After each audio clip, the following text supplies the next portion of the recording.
สบายดีทุกคนมื้อนี้เรามากินเมี่ยงกระถินเด้อพี่น้องเนาะนี่เมี่ยงกระถินกินกับแจ่วหน่อไม้ส้มเนาะแล้วก็หัวสีไข่พร้อมผักเทียมปลาแดกโอ้กินแซ่บๆพี่น้องแซ่บบ่ แซ่บ แซ่บอีหลีเนาะกินถึง3คนเนี่ยกินผู้เดียวนี่กินผู้แซ่บแต่ก็แซ่บอยู่กินหลายคนแห้งแซ่บกินดีเด้อมันตกใส่คาพอได้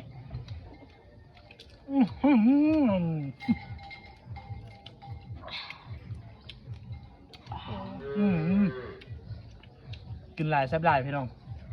กินหลายคนแห้งแซ่บ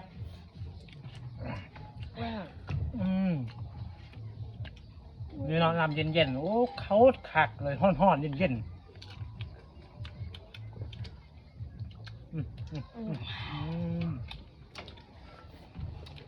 มาพี่น้องมา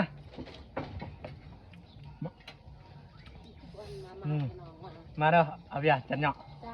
จำเมียงนี่ทุกคนนี่ทุกคนนี่ว้ากินเมียงกระถิ่นเนาะพี่น้องเนาะท่าอยู่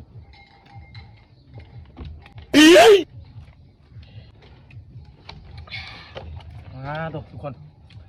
โคตรแสบเลยนี่ทุกคนกินแบบนี้มันโคตรแสบเลยไอ้ร้อง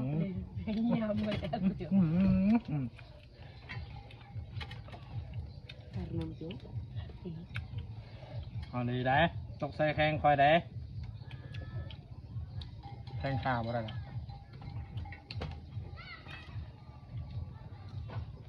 โอ้ทรงขาดแล้ว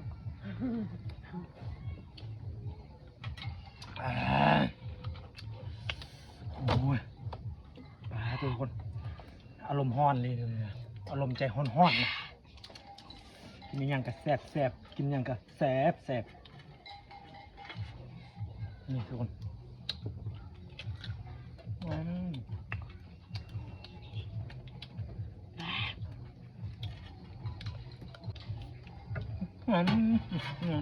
ด้วยก่อนนะ1 คนไทยมวยเผ็ดแห้งหมดเผ็ดไทยมวยในไทยเผ็ดบ่เผ็ดซ้ำใดบ่เผ็ดซ้ำใดกระจอกเกินคนบ่ได้กระจอกปังเวลาแห้งที่บ่บ้าบ่เผ็ดเฮาใหญ่เด้บ่แม่นเล็กน้อยเด้เนาะเล็กน้อยกระจอกเกินน้อยไก่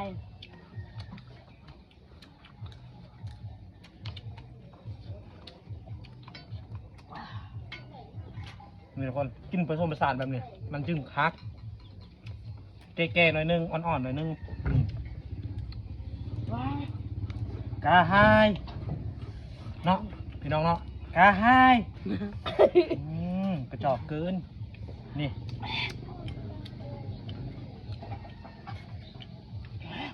แม่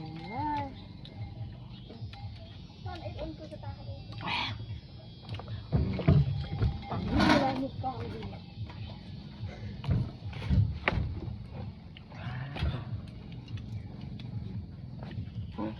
ป้าทุกคนแจ้วเฮาอย่างไรแล้ว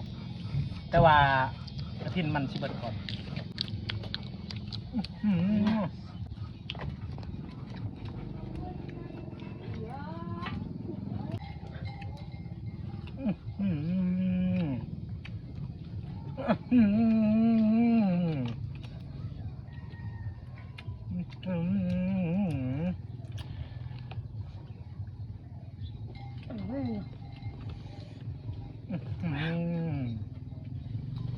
เผ็ดแห้งโว้ยมันเมามัน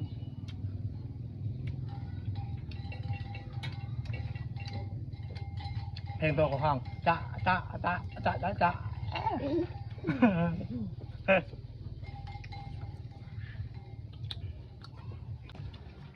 จงไว้ให้นะเด้อจงไว้ให้ในเด้อนำนั่นนะกูก็มีน้ำกินเลยเนาะกูมีน้ำกินใต้รถนี่พี่น้องเนาะยังน้อยเดียว ป้าดู